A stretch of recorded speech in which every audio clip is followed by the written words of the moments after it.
Welcome back to the show. Somebody roll that beautiful intro.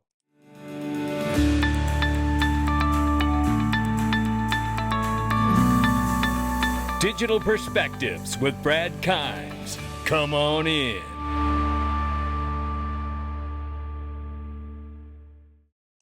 Welcome back to the show, ladies and gentlemen. Join us in the Freedom Zone, ladies and gentlemen, for extra content and a great way to support the channel. Listen, for less than the cost of a cup of coffee per month, you can support the channel too and get every single daily video with 0 Google ads. And along with that, the extra content that I spoke about. Join us inside for a great conversation and supporting the channel. We appreciate every one of you. $2.76 trillion market cap for crypto. The market's off 0.7%.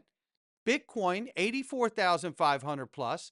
Ethereum, 1,500 plus. XRP at the number 4 spot is $2.10. We're up 1.4 on the 24. We're up 5% on the 7-day. Let's look at the range of price. We're ranging between 206 and 212. So we're sitting right there, just a little above the middle. We'll keep an eye on it. But I want to tell you, lots happening, ladies and gentlemen. 42 days left for XRP Las Vegas, the world's largest XRP conference, May 30th, May 31st, 42 days away. And I don't mind telling you, we got some new faces. Jake Boyle from Caleb and Brown, which, by the way, digital asset investor and myself have struck a deal up with them. We've been watching them for years. Let me tell you, no hidden fees. Let me tell you, no charge for custody. Let me tell you, a human representative you can actually talk to on the phone. It's amazing. You just go to XRPwealth589.com and you will get all the information you need. Sign up and get started today. XRPwealth589.com. We came up with a nice, easy landing page domain so you can remember it in case you're working or driving. XRPwealth589.com. Let's start right here. Vitalik and an Ethereum story. Vitalik's journey from a young teenage coder to Ethereum visionary is more urgent than ever. As markets crashing, the film explores how innovation, vision for decentralized internet can bring hope to world in crisis. I bet they forgot to tell you the part about Vitalik going to China and getting money for Ethereum from CCP-backed Wan Zhang. I bet they forget to tell you that part. Just saying. Meanwhile, just a few days away here, about 8 days away, we're looking at April 25th. The SEC announced it will be hosting its 3rd crypto roundtable discussion for crypto custody, and that is April 25th. Industry insiders like Kraken, Exodus, Anchorage Digital are among the panelists participating. Don't forget, Dr. Chris Brummer is also on the SEC Crypto Council and will be on stage at XRP Las Vegas interviewing Brad Garlinghouse in a fireside chat. Now let's turn and look at this timeline here. We have seen yesterday the filing from the court has granted a 60-day pause and abeyance in the SEC Ripple appeal case following a joint request from both parties amid ongoing settlement negotiations. The SEC is expected to file a status report by June 15th, which is 60 days from now. You know, it caught my attention because I was like, wait a minute, we'll get to that. But it caught my attention, 60 days. It puts us in June. Okay, all right. Well, you know, let me see if I have it here. Well, we'll find it. I have it here in the lineup. Ripple isn't just looking to settle with the SEC. It's also requesting an indicative ruling from Judge Annalisa Torres. This type of ruling would allow the judge to revise her earlier decision to make it clear that Ripple can legally sell XRP privately over the counter to institutions. That's what needs to happen, right? Now, I have always believed that that decision didn't make sense.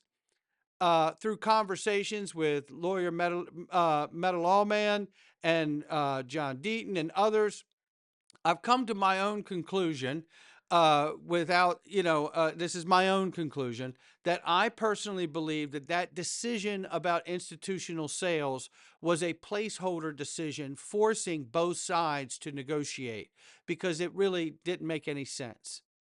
That much I agreed with Chaz Gasparino on. But I believe it was intentionally done to set up the settlement discussion. Like, okay, I'll hold you, in contempt on the institutional sales, but that's going to force you to figure it out with the SEC.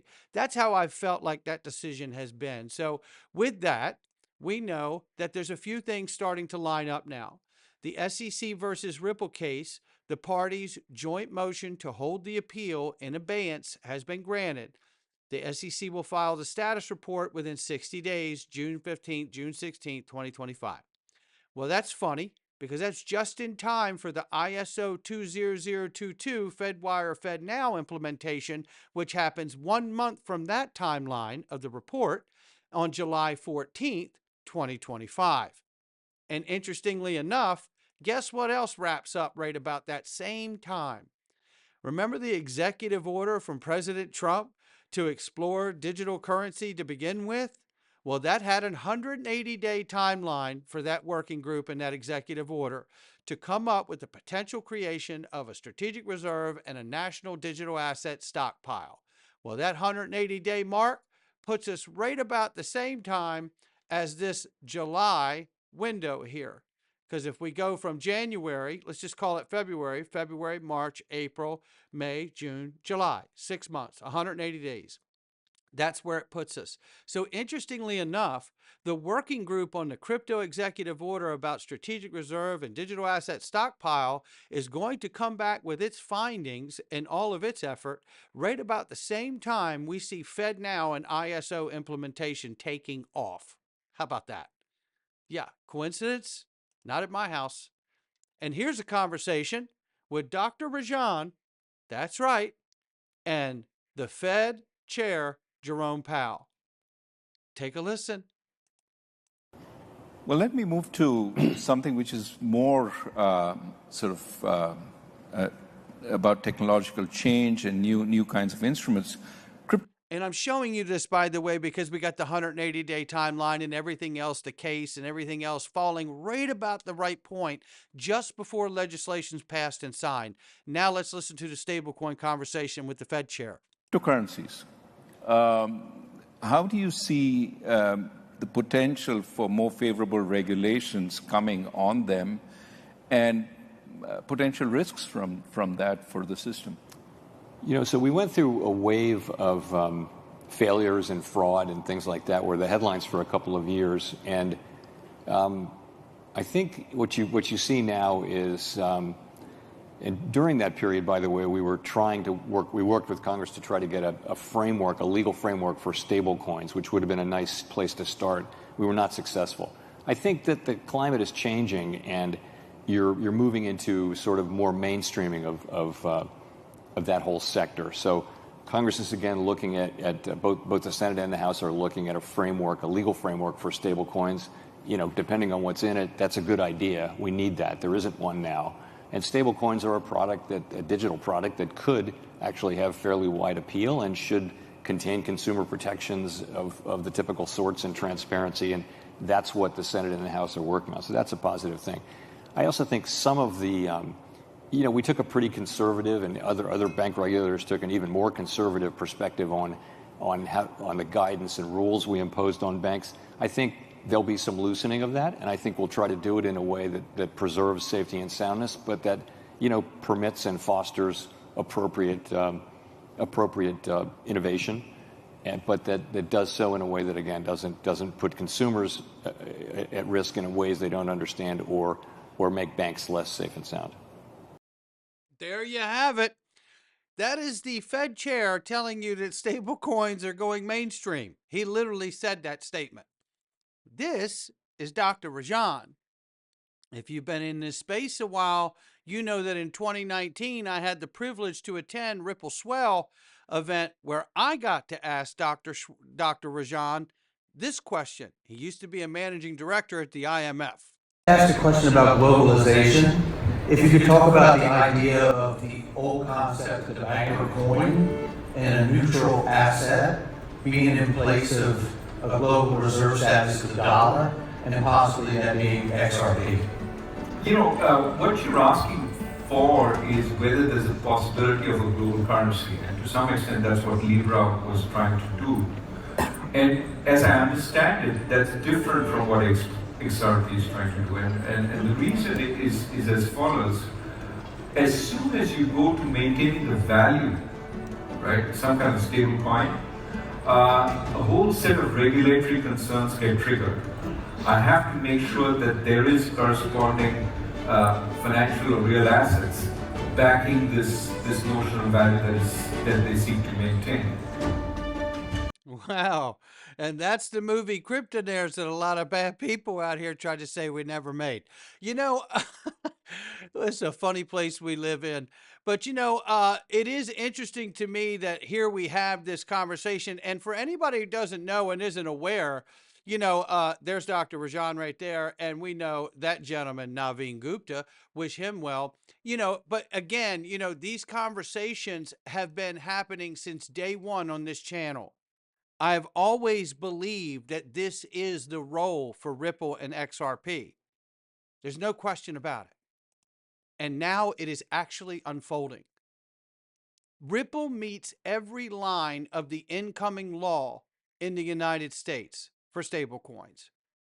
With New York Limited Purpose Trust Company Charter, RLUSD, is 100% backed by US dollar deposits, government bonds, and other cash equivalents, and is audited monthly by BPM, a leading accounting and consulting firm. Right? Well, to add to Chad's point, the real USD will also be used to help settle $3 trillion every year in the Hidden Road acquisition. That's right. That is more in settlement every year from just this one acquisition, Hidden Road, than Bitcoin and Tether's market caps combined. Let that sink in. Now lock in. This is what has Bitcoin people and Maxi so terrified, right? What I think they're missing is how the XRP ledger could help Bitcoin get the same settlement and efficiency cost in transactions that it currently cannot provide. Everything runs on the ledger. I think David Schwartz had it right here. I feel like we really are on the cusp of the mass institutional adoption, both of DeFi and of other blockchain technologies. There's no question about it. And it is a combination of bringing the traditional markets into this space. And that's exactly what that Hidden Road acquisition does. And he says it here. Listen. I think this is also like one of the key obstacles to mass retail adoption. A lot of people in the space previously thought that retail adoption was like the big wave, but I think institutional adoption is a precursor. You have to connect to where people are. You have to go to where the value is. You can't build a new financial system from zero, ignoring the existing financial system. There it is right there. And that's exactly what Ripple are doing.